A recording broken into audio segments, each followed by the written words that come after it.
Okay, good afternoon, everybody. I'm in a typhoon in Guangdong, and how's the weather in Beijing, Jason Smith? We're going Well, to let be me talking check. about your book today, but what's It's it look like? sunny, Oh, it's bright. sunny, blue skies, and beautiful. Great. Well, welcome to Jerry's Take on China again. You and I are often talking, but I think this is the first time you've come on my channel to talk to us. Maybe. I think I might have done this a couple years ago. It feels like we've done Did this you? before. It feels like we have, but I think it's always on your channel. Maybe so. Yeah. I remember once asking you if you could come onto my channel and talk about all of the things that you used to post about all of these developments that China is doing in Africa. And you said, I've got a better idea. You come on my channel. And I thought, well, you obviously don't want to come on my channel. I'm not good enough or important enough. Oh, that's not true But at all, Jerry. thank you. No, but anyway, I'm really pleased that you did agree to this because I'm going to talk to you about what you can see behind me, a world beyond poverty. It's China's roadmap to a shared future, and I am very honored to be talking today with the author of this book, which is we're going to talk about in more depth later. But give us a very brief overview as to what this is about. Well, a lot of people talk about the Belt and Road Initiative, and so I was very curious about what it is. Is it a debt trap, or what's actually going on? And I bought or borrowed about 100 books on the topic, and almost every single book that I looked at was a theoretical approach to how it works, the mechanisms, the different nations involved, but almost none of them handled the projects whatsoever. But there are Okay. catalogs of information online. So I am someone who I wanted to see the tapestry or the mosaic of what's actually going on the ground, but there wasn't a resource for that. So I decided to make it.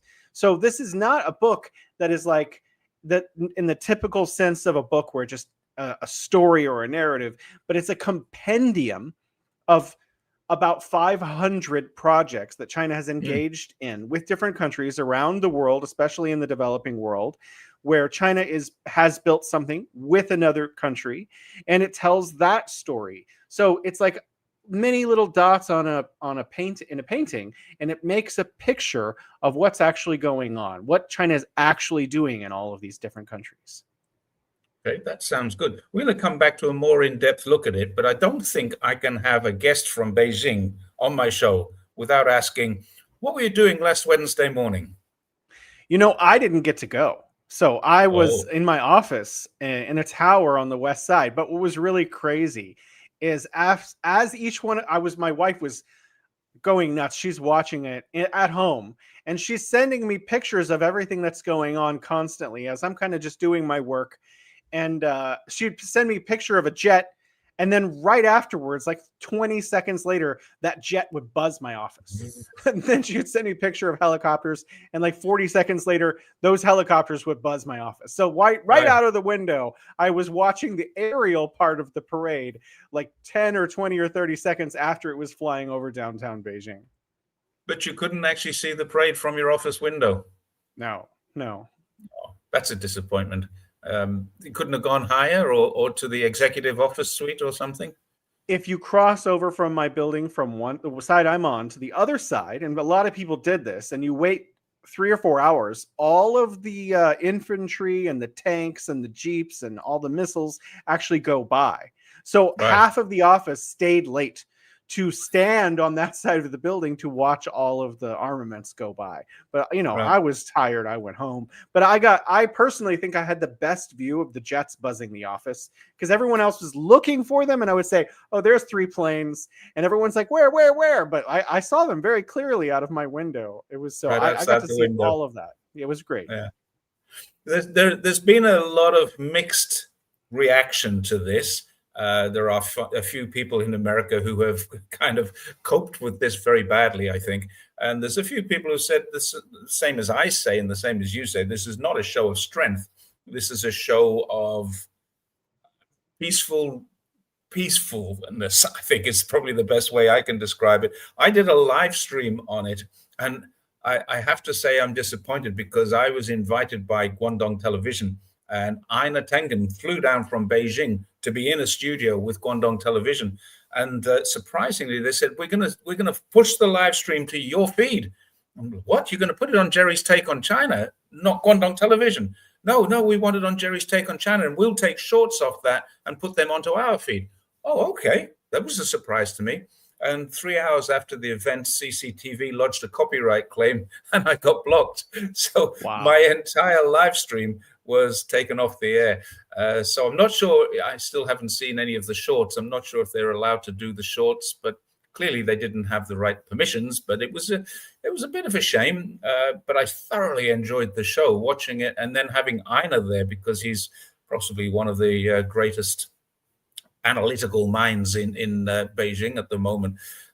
So yeah, it was a bit of a disappointment. What was your view of the reasoning behind it and the reaction to it? Well, I mean, you just have to look. Okay, I think the best predictor of future behavior is past behavior. Mm-hmm. So if you look at what China has done internationally in terms of conflict over the last several decades, China hasn't had a conflict since, I think it was between January and February of 1979. So for the last 45 and a half years, China hasn't had any war of any kind at all.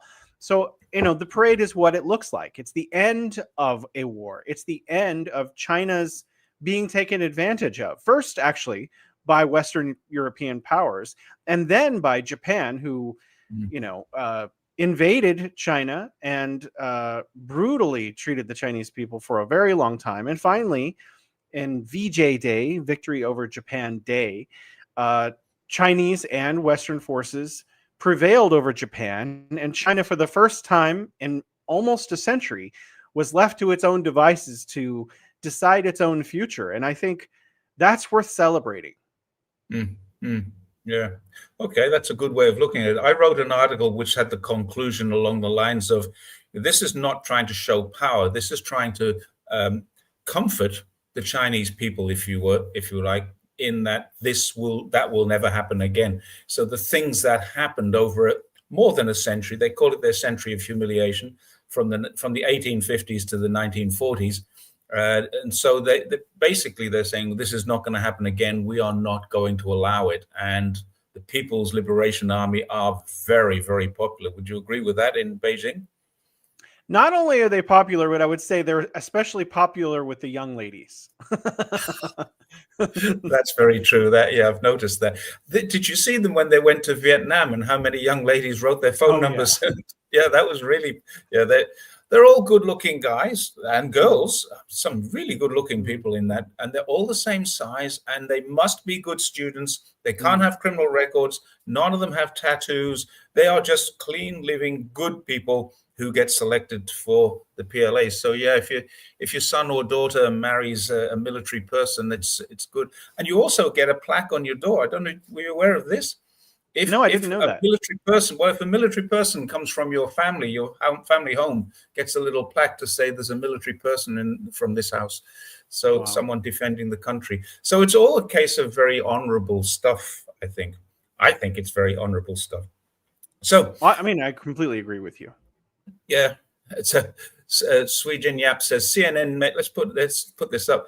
Made a clip. This sound. Yeah, I think this was the BBC style clip.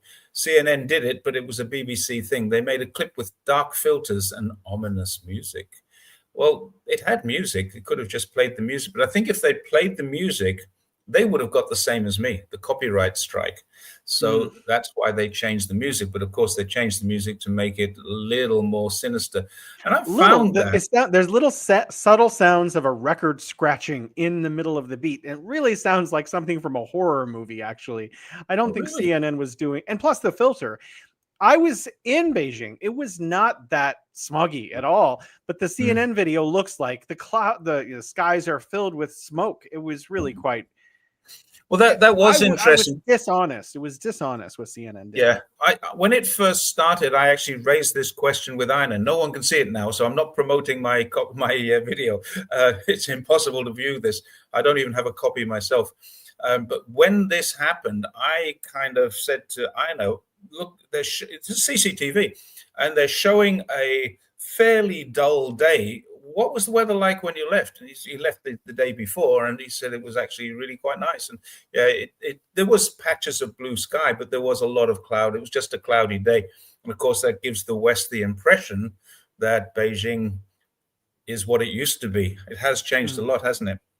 Oh yeah. It's blue skies most days. It does get cloudy. It's actually the most humid season in the summer. So the best blue skies are in the winter. This is the opposite of where I come from. Yeah. I was there last winter I think it was in January. It was around the Chinese New Year period, but not actually the New Year holiday, but just around that period towards the end of the New Year holiday. And the skies were like bright sapphire blue skies almost every day. And no rain, but bitterly cold. Oh yeah. Yeah. So and it's so dry in the winter too. I'm going to just put up your contact points. I think here we have a couple here, YouTube and Twitter, or X. I grabbed these from your YouTube profile. I just realized I wasn't following you, which subscribed to you on YouTube. I am now. I've corrected that. That YouTube I don't really use anymore. I actually am on the bridge. The handle is called The Bridge to China. The Bridge to China. That's my old my handle that I used before I was picked up by Chinese media. Okay, that would explain why you don't have that many followers on it, because I was The Bridge to China. I was a little disappointed by that, and I thought, well, you should have more followers than that. But if you're not using it, that explains a lot. I wanted to ask you about the name. Your Twitter name here is correct, Shangguan Zhewen. Yeah, that's my Chinese name. Where does that come from? Well, my wife is Chinese. Step one in this story. Number two, she has obviously Chinese relatives. Let me tell you a different story. If you give me time, the most powerful person in my wife's family is her uncle, who lives in Beijing. And so when I met my wife 13 some odd years ago, her mom was like, I don't know what to do. This guy speaks another language. I don't know anything about him, but I want to vet him. So I was sent to Jojo, or uncle, in Beijing to meet him to be vetted. And at that time, I learned about Baijiu. And I was thoroughly vetted by Jojo, who liked me. And he was like, yeah, approval granted stamp. But also, he's a very educated, erudite person who just quotes poetry randomly at dinners. And he heard that my name was Situ Jiewan, and he said, I cannot abide. You can't choose that name. You need to choose something with more gravitas. So he thought about, some ancient poem about an ancient leader named Shangguan, and he said, that's going to be your family name. I didn't even have a say in it. So from that moment forward, I was Shangguan Jiewan. Easy, nice and easy. Yeah, well, there you go, Shangguan Jiewan. So does anyone actually call you that? I get called Jiewan, yeah, at work, or Shangguan sometimes by people who don't know me very well, or Chinese people who struggle with Western names. Most people call me Jason, but I do get Shangguan or Jiewan sometimes. Yes, I can guess the Jiewan and why that came about. My Chinese name is Li Jie, and it used to be Jie Li. And my wife, when I met her, said, Jerry. Sounds like Jerry. Yeah, Jerry. Yeah, Jay Lee. And my wife said, well, you can't have that because my family name is Gray. And we can't have that as your family name. That's boring, dull, and it's not a name. So she said, we're going to just turn this around and you're going to be called Li Jie.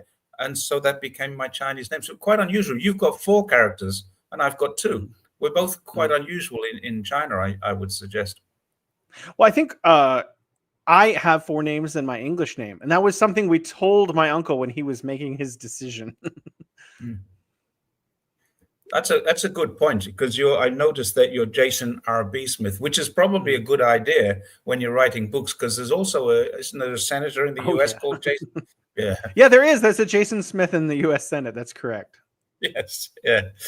So somebody's made the comment. Andy Borum was deleted across Chinese social. Oh no, that was a different thing. That was not the same thing. It wasn't for mocking. It wasn't because he used AI to mock Trump. It's because of the new laws. There's a new law in China that says if you use AI, you must label that you have used AI. and he didn't put a label on there. So it wasn't that he was mocking Trump. It wasn't that he was using AI. It was that he was using AI to mock Trump without a label. And this is all about getting truth. Again, we've got China leading the world here. You're getting all kinds of things that you just don't. Did Donald Trump really dress up like this and say this for a picture? This is AI generated and is not really from the Donald Trump. This is the reason for it. So, yeah, that was the reason. Okay, so you posted that you weren't convinced. This is something I'm going to talk about before we get onto your book. There is just recently, in the last couple of days, been a Pentagon paper, which we're going to see a lot more of over the coming days, which basically says that America needs to focus on its own homeland security. Now, for me, this matches what I've been seeing for 2 or 3 years and saying. The FBI declared about 3 years ago that the biggest threat to America is not China, it's not Russia, and it's not Iran or Venezuela. It is domestically grown extremists. And basically, they changed the name from domestic terrorism to domestic extremism and said that homegrown terrorists, mostly religious nutcases, many of them who own lots of guns, and because this was during a Democratic period, they were mostly Republicans. So it was a very interesting time when the FBI did that. Now the Pentagon is saying the biggest threat we have is at home, and we need to focus more on that. But you said you don't believe that's what they're going to do. Well, I mean, I think it's rhetoric to some extent. The United States is not going to deprioritize Asia. It may spend more time on its homeland. And I think that's maybe how they want to frame it. But you have to actually look at the material conditions in Asia. Are we going to see fewer U.S. flights up and down the coast of China? No. Are we going to see fewer soldiers stationed at bases in South Korea and Japan and the Philippines, etc.? No. I don't think that the U.S. is going to withdraw any of its troops or draw down in any way in Asia whatsoever. So when they say they're going to prioritize the homeland, that simply means they're going to send troops to Chicago, I guess, or whatever it is they're doing with ICE right now, and all of these other things. But the reality is the United States will still maintain all of its presence in Asia, and I think probably in Europe and other places around the world too. They're just going to assert themselves more in the homeland. However, I don't think that we can look at any material changes here. I mean, basically, the United States has used its military to contain China, to surround China to the best of its ability, wherever it could. It has put bases around China. And I would be shocked if 6 months from now, there was even one less soldier at any of these bases. Right. So you're not confident that this is the end. A mutual friend of ours has just popped in here. Fercho is Fernando's nickname. Hey. Hey, Fernando. They need to rein in China's influence in Latin America. And we're going to come to that in a moment with the influence. It's dark clouds. We know about Venezuela and Colombia. Fernando, let's you and I talk about that, and even the new port in Peru, which was only opened a few months ago. So, yeah, it is quite... There are some dark clouds over the Latin American continent where American influence says this is our backyard. And another one, I was going to ask you about this because you kind of touched on it, ICE. Let's talk about what they did. Well, I mean, obviously you have an ICE raid that invaded a factory and found immigrants who they are now going to be processing and probably sending home. Hopefully they're not sent to some prison in a third party country, which they've actually been doing to migrants from the United States. They've actually said they're going to charter a plane to send them all home. But there's also there was a protest in either New York or Washington, D.C., either yesterday or the day before, asking the United States to draw down its troop presence in South Korea. And if you go to South Korea, and I lived there for a while, you see protests that are for the United States, but you also see protests which are against U.S. military presence there. So the relationship that the United States has with South Korea is a very complex one, which is very controversial in South Korea. But most of the reactions in South Korea are not particularly well known in the United States, where most people only know who's going to play in the next big game. Right. So who organizes? I mean, I know who organizes the pro-American rallies. Who organizes the anti-American rallies? Because there's a Well, school of thought that says it's China. oh my goodness, I certainly don't think so. But I have no information either way. I've never Right. participated in or went to any of these protests. I just, like everyone else, read about them in the newspaper, saw them on TV while I was living there. And also while I'm not living there, because they've continued sporadically, just like they happen in Okinawa, where Japanese people protest the U.S. military presence there. I Yeah. think that they're just local people who are fed up with it or who want more national pride. But I would be, given the amount of attention that the United States gives to whether or not China is interfering in other countries, if China was actually organizing those protests, there would be hard evidence on the news that you would see day and night on U.S. Media. So I'm guessing that there wasn't a hand by China. Yeah.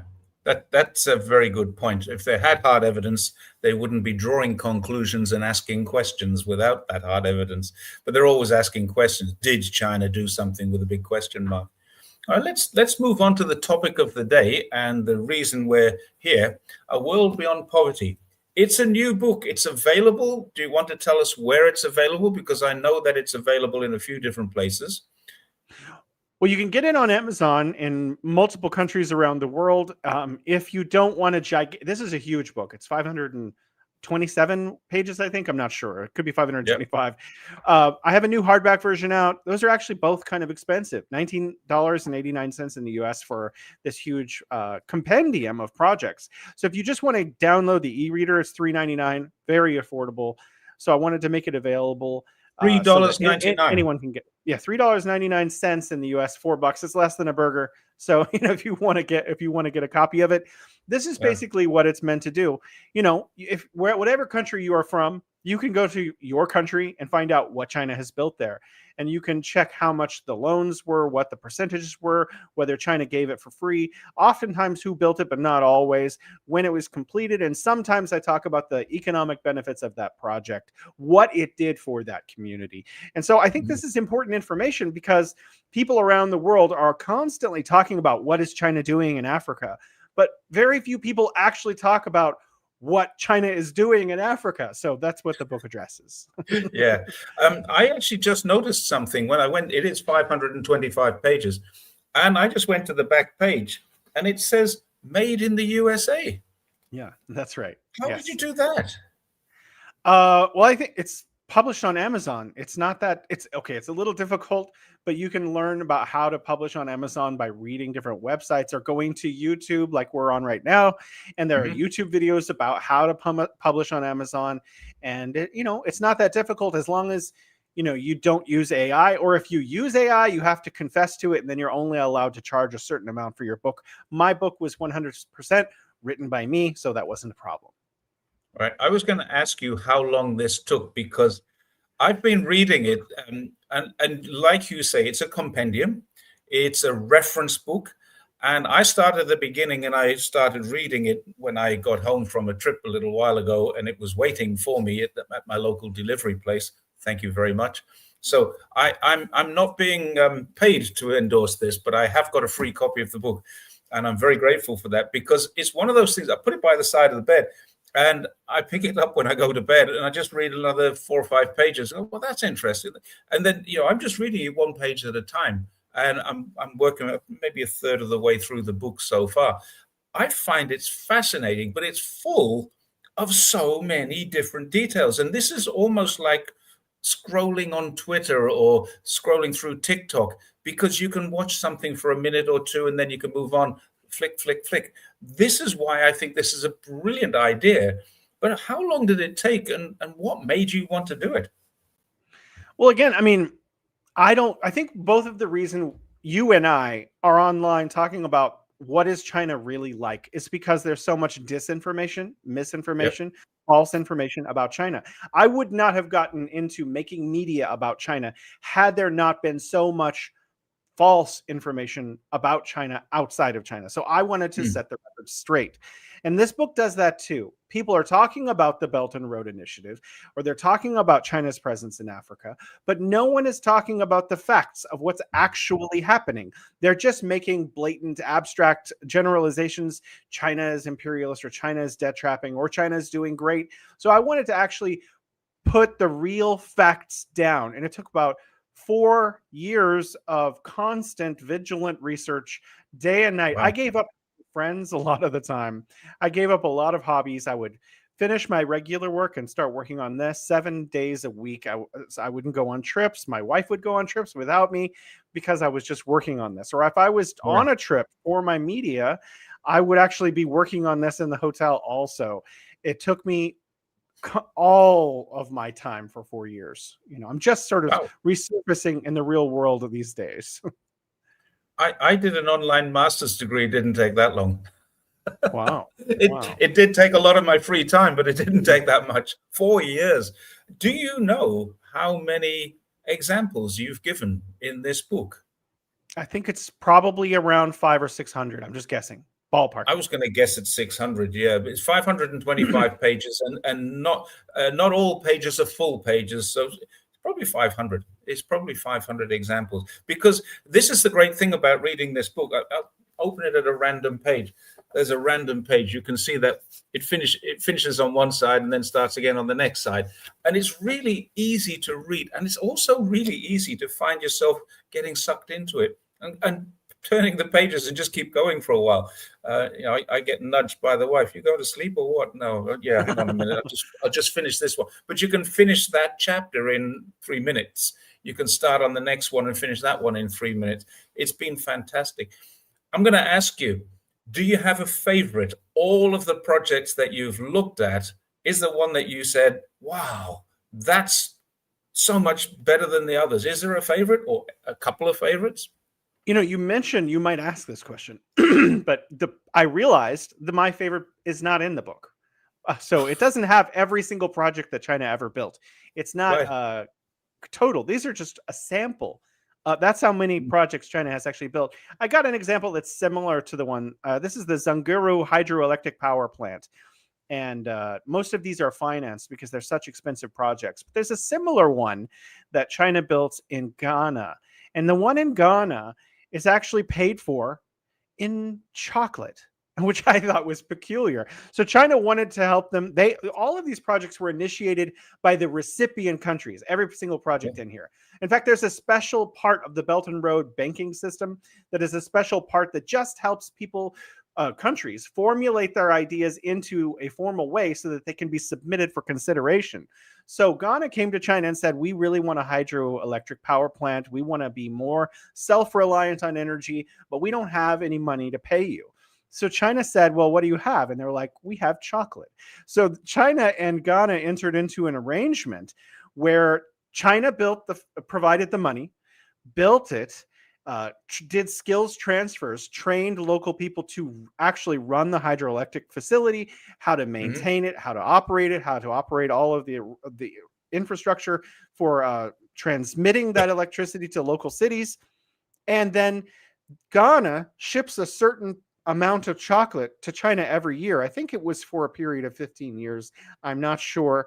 But then basically China is paid in chocolate, which I thought was an amazing workaround to find a way to make the project happen. And that was beautiful to me. Yeah.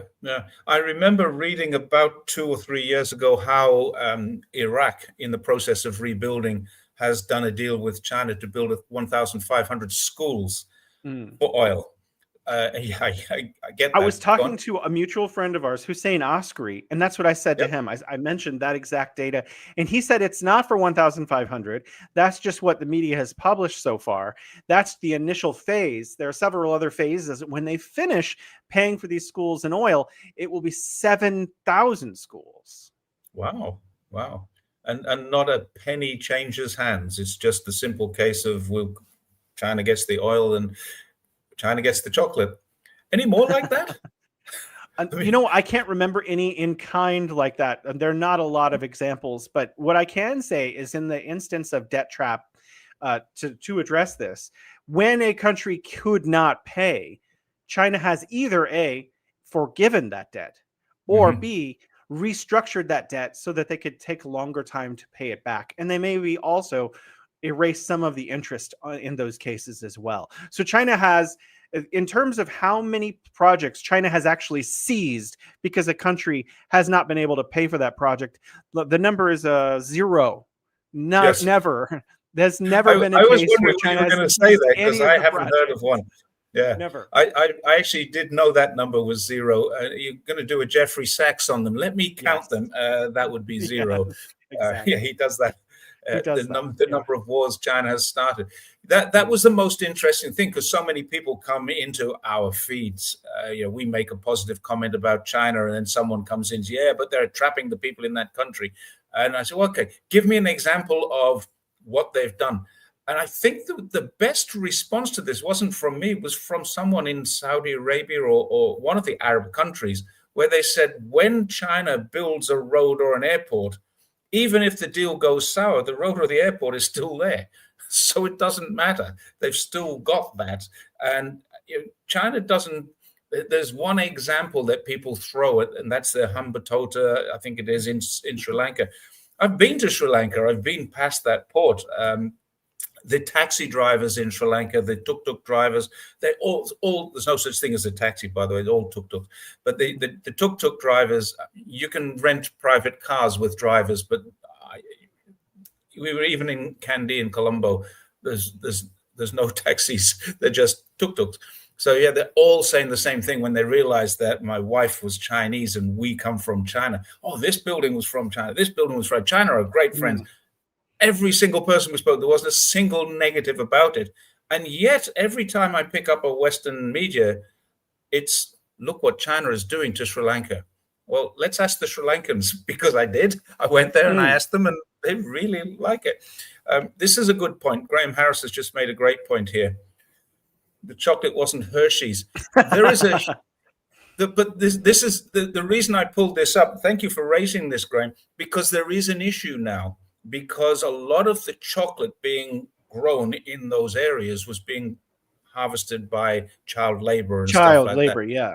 And the accusation immediately, this kind of deal is announced in the West. There can't be anything good about this deal. It's not possible to have anything good.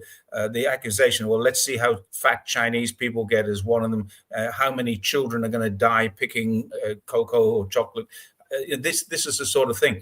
But it was actually Hershey's was one, Nestle was another, that got prosecuted for this. And I think they wheedled out of it, or maybe they're not actually doing it, but they weren't convicted.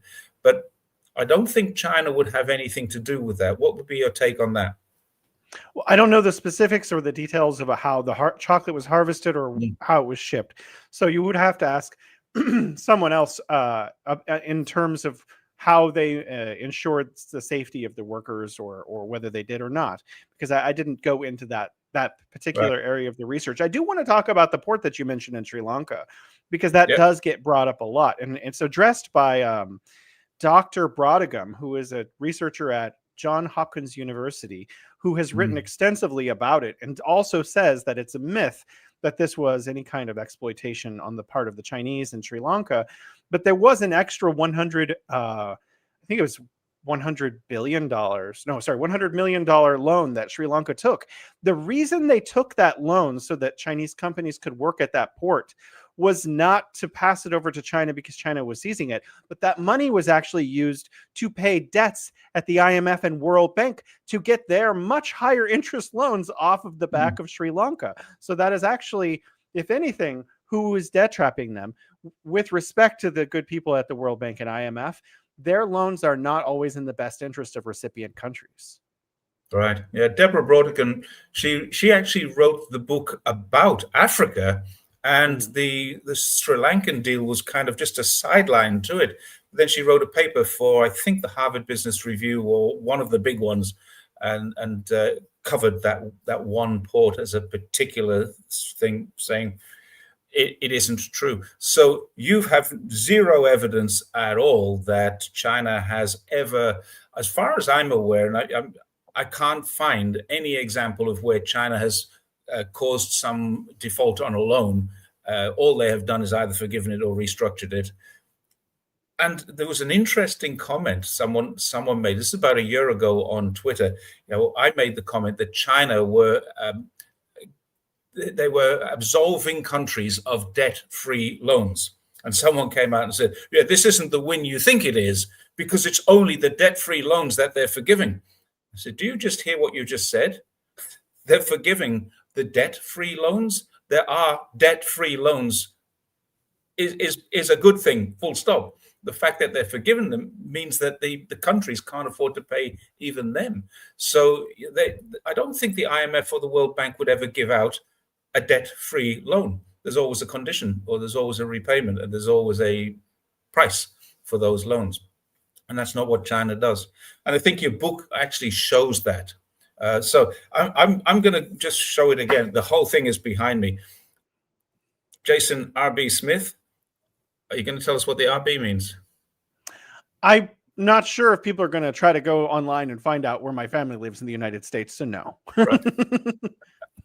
Okay, so Roadmap to a Shared Future from Jason R.B. Smith. Let's talk about some of the things that China does in the most recent things, because your book, you finished writing it, I don't know how many weeks or months ago, but your book is very recent, but there's still some things happening.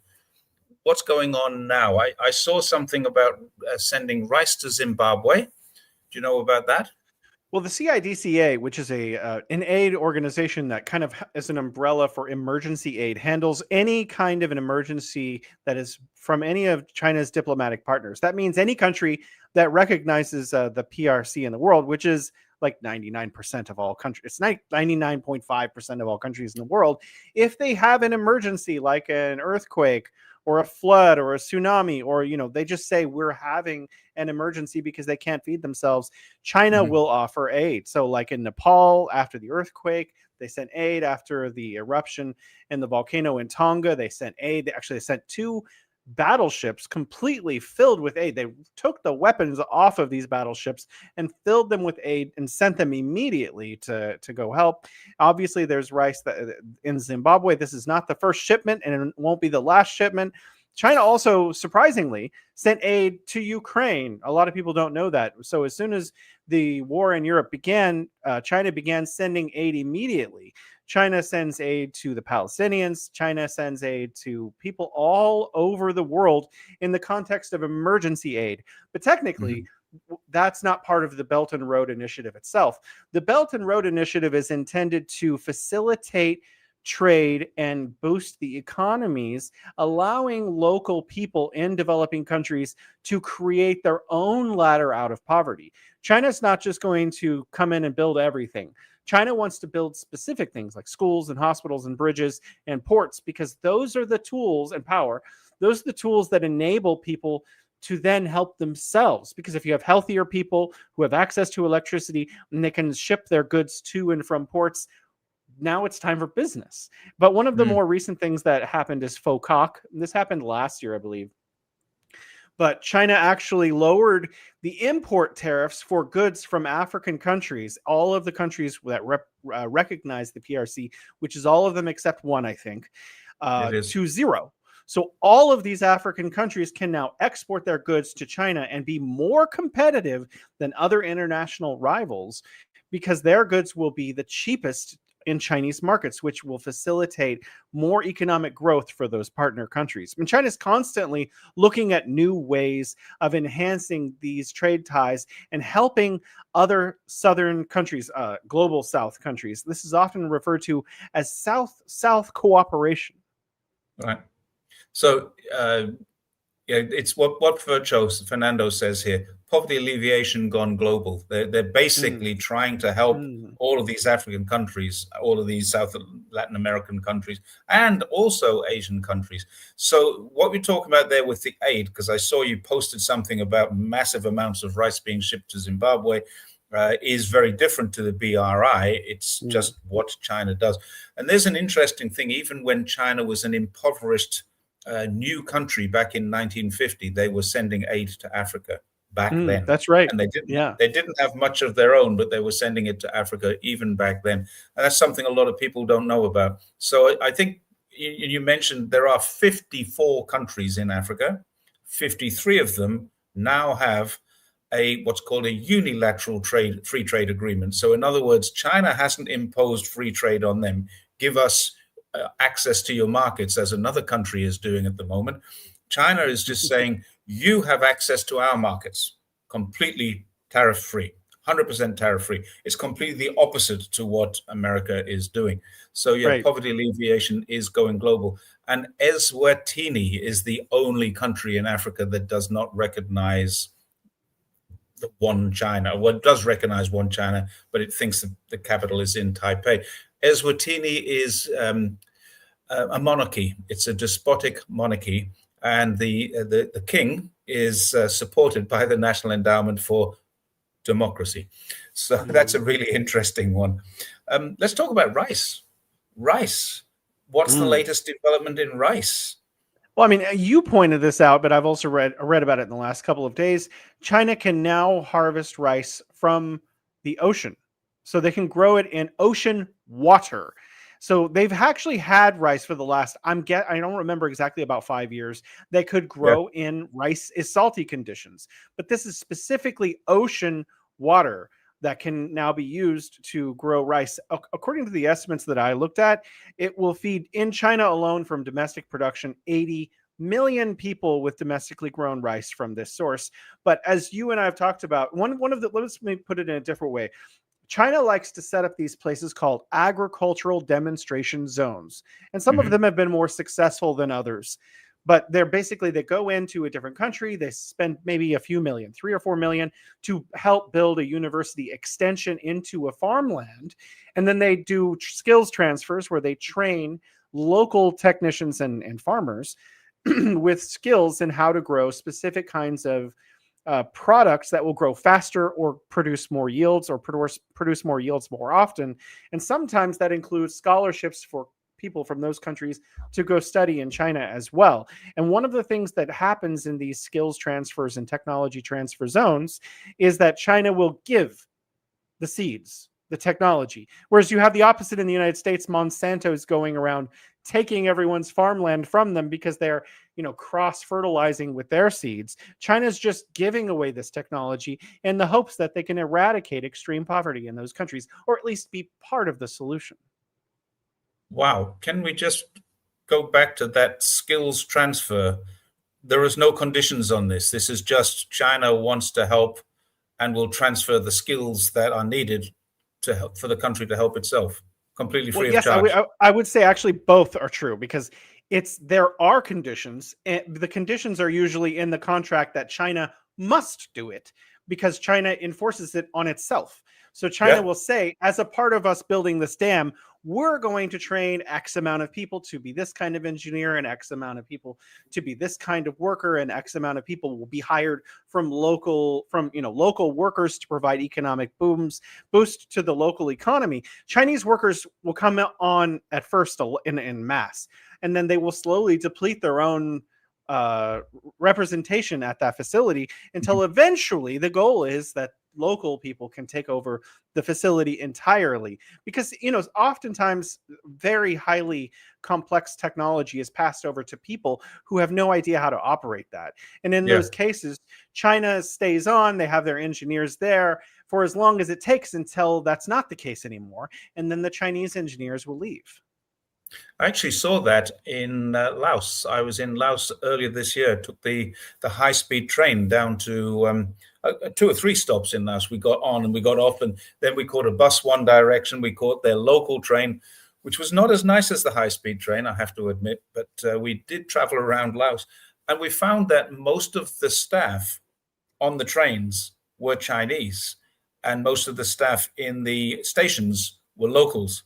And we asked about this, and they're just doing a 1-year contract while they train up. So there's a group, each time you see staff members, there's always a local with them, and they're actually being trained to take over. So this is a fairly new technology. High-speed trains, a fairly new technology for Laos.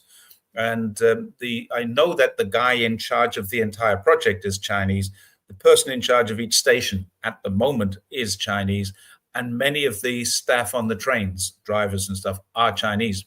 but they actually send hundreds of people to China to train with the Chinese staff, and they're going to replace them.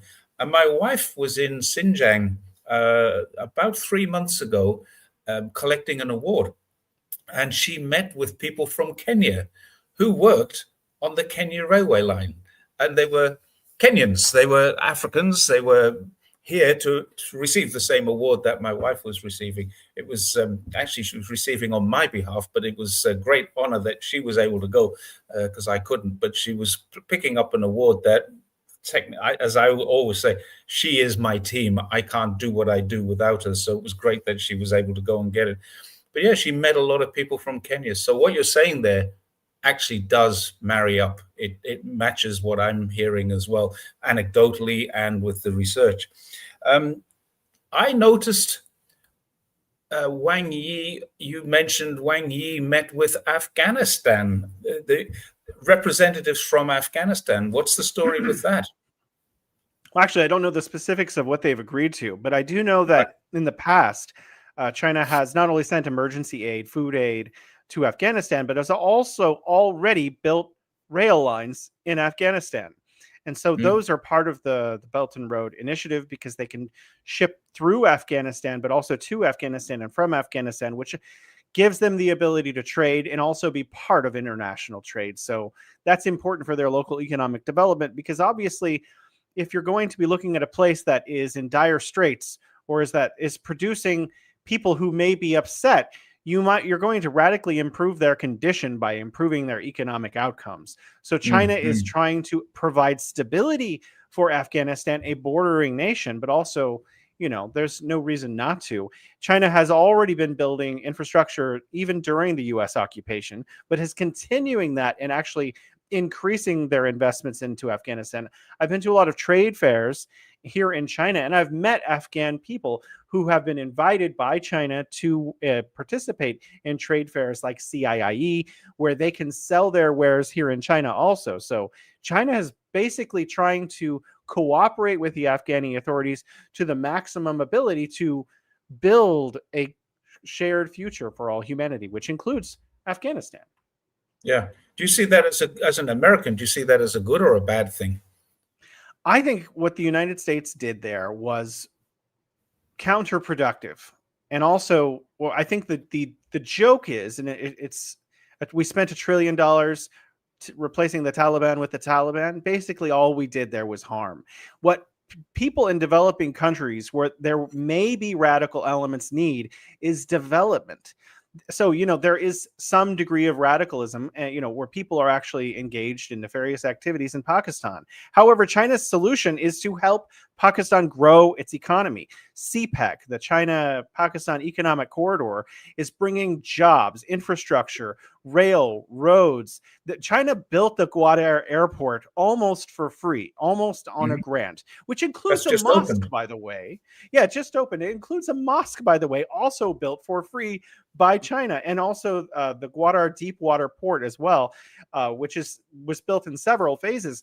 This is what nations should be doing to help poor nations, helping them become at least middle-income countries. And I think this goes a long way for China's diplomatic efforts around the world.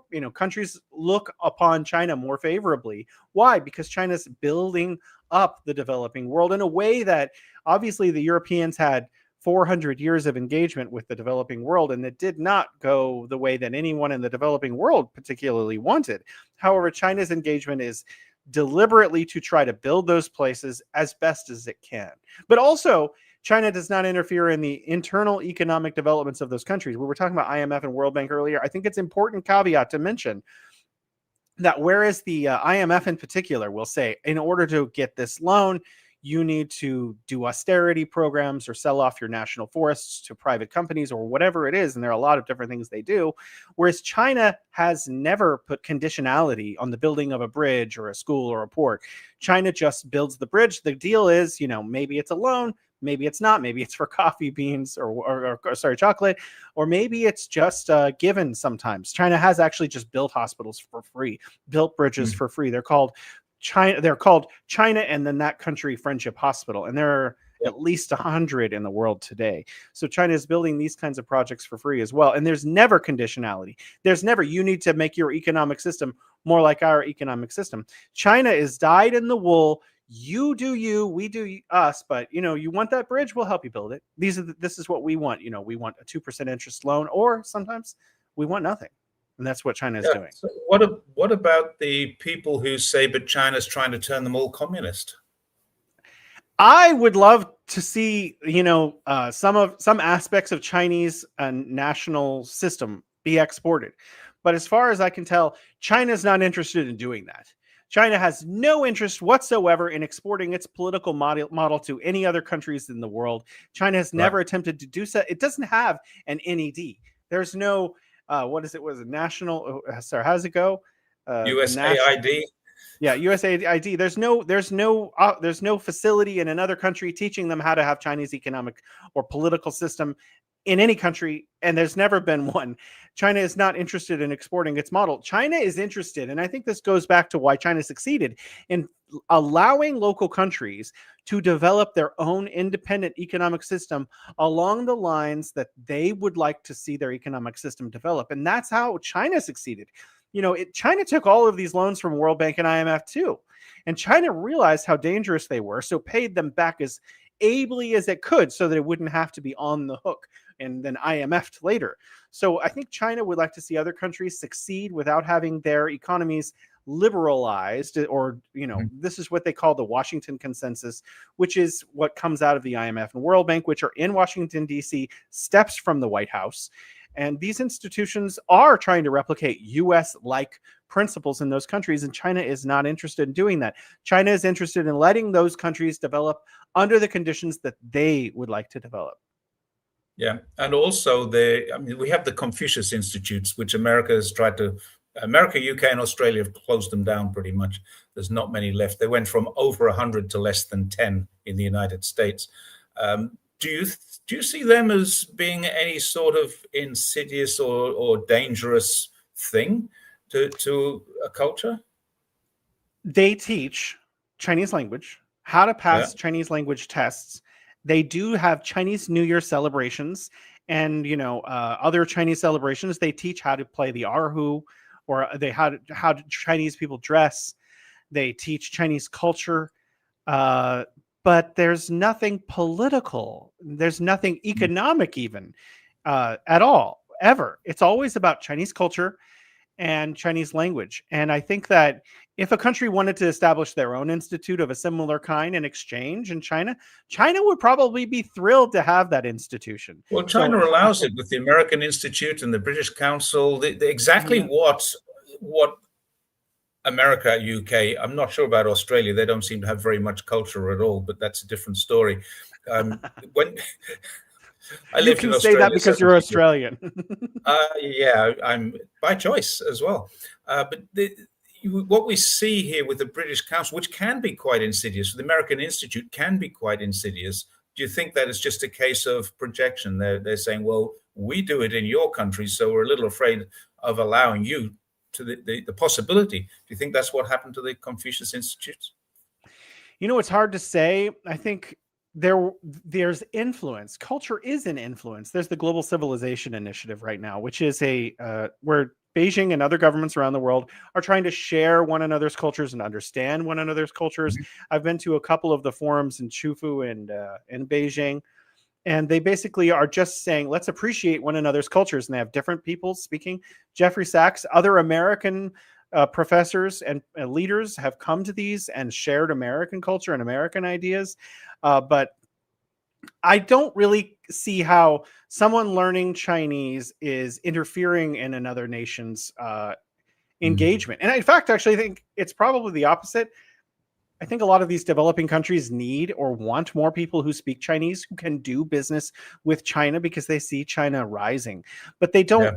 None of these are seeking to change the political. I mean, here's a good example of why it's almost ridiculous, or it is ridiculous.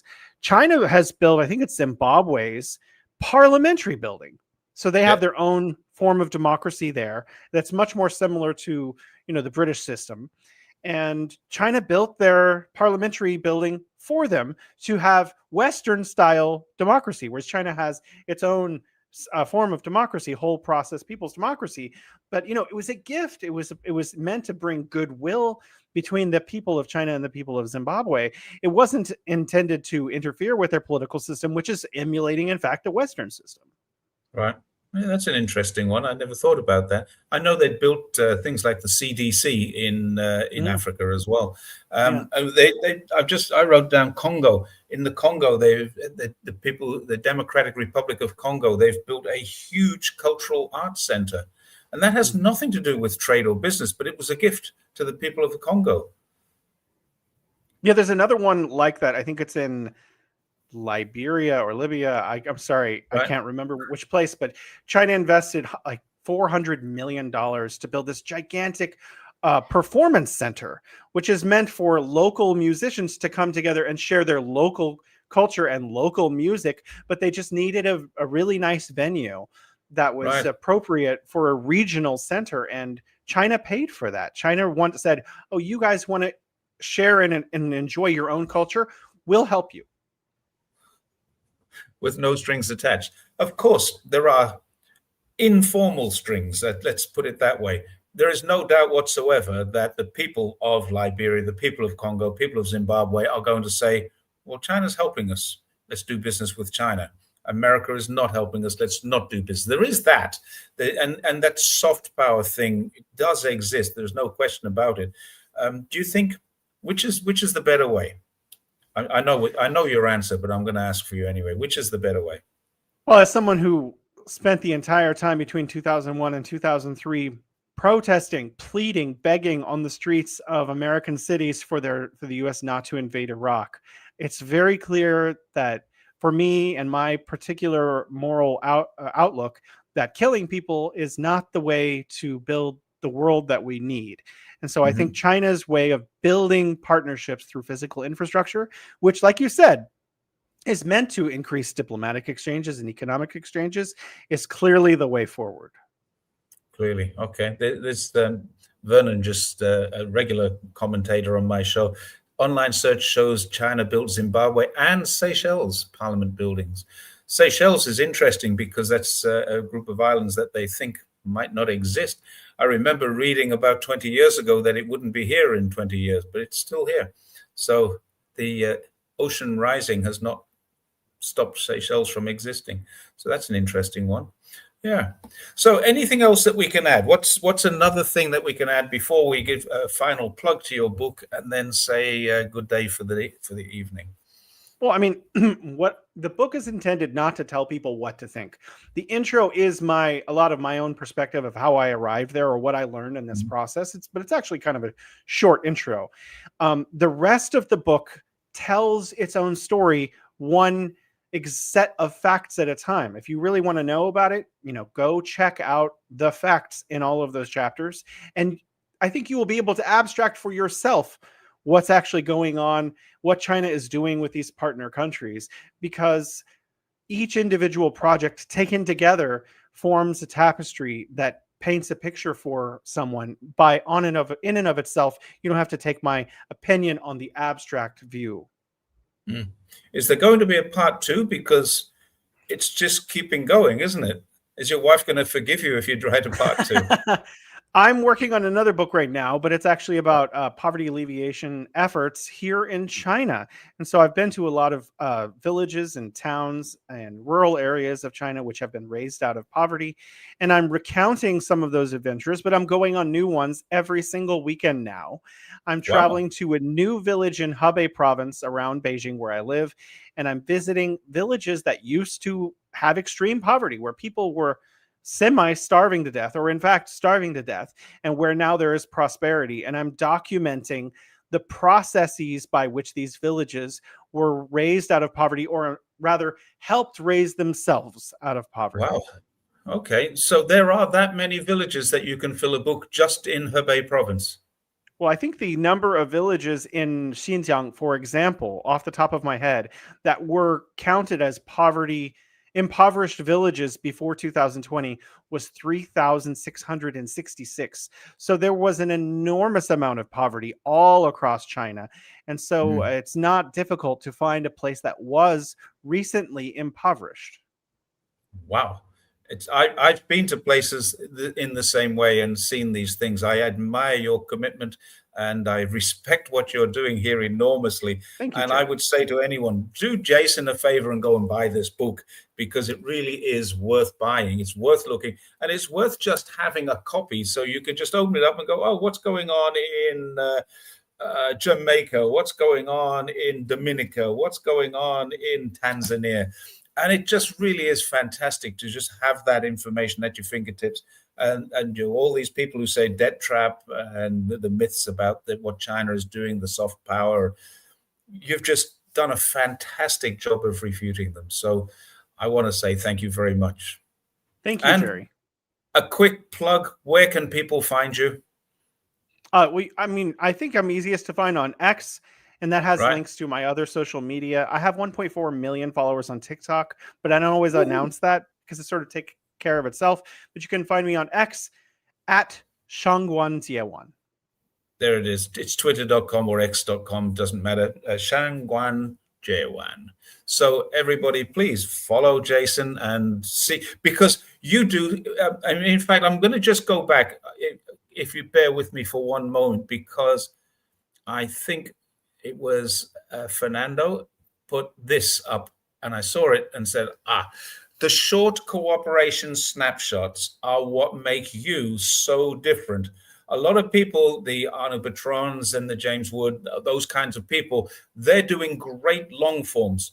You are doing the, look what China's done here. And then hours later, look what China's done there. And it's fantastic to see.